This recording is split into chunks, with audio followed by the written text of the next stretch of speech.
இன்றைய தினம் கம்யூனிஸ்ட் கட்சி அதனுடைய கட்சி தலைவர் பேசுறார். எடப்பாடி பழனிசாமி எச்சரிக்கிறேன்னு சொல்லி பேசுறார். இவரு நம்மள எச்சரிக்கிறாராம். இவரு கட்சியே தேஞ்சிக்கிட்டு இருக்குது.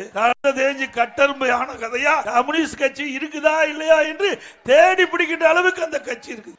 எந்த பிரச்சனையா இருந்தாலும் முதலடியாக அவள் போராட்டத்தை நடத்தி அரசுடைய கவனத்திற்கு கொண்டு வந்து அந்த பிரச்சனையை தீர்க்கக்கூடிய கம்யூனிஸ்ட் கட்சி ஒரு காலத்தில் இருந்தது. இன்றைக்கு திரு முத்தரசன் போன்றவர்கள் எல்லாம் இன்றைக்கு திமுகவுக்கு அடிமையாகிவிட்ட காரணத்தினால கம்யூனிஸ்ட் கட்சி என்றால் என்ன என்று மக்கள் கேட்கின்ற அளவிற்கு அந்த கட்சி தேய்ந்து போய்விட்டது. கடந்த 2021 தேர்தல், சட்டமன்ற பொது தேர்தல், அந்த தேர்தலில் திராவிட முன்னேற்ற கழகம் கம்யூனிஸ்ட் கட்சி தேர்தலுக்காக செலவழித்ததாக திராவிட முன்னேற்ற கழகம் வெளியிட்டது.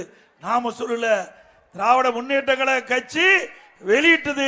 கம்யூனிஸ்ட் கட்சிக்கு இவ்வளவு கோடி கொடுத்தது என்று திமுகவே காட்டி கொடுத்தது. இந்த கம்யூனிஸ்ட் கட்சி அந்த திமுக காரரே கம்முன்னு இருக்கிறாங்க.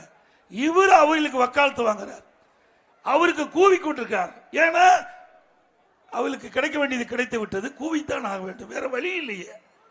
அது மட்டுமல்ல, திரு கம்யூனிஸ்ட் கட்சி நாட்டு மக்களுக்கு எத்தனை பிரச்சனை இருக்குது, விலைவாசி உயர்ந்திருக்கின்றது.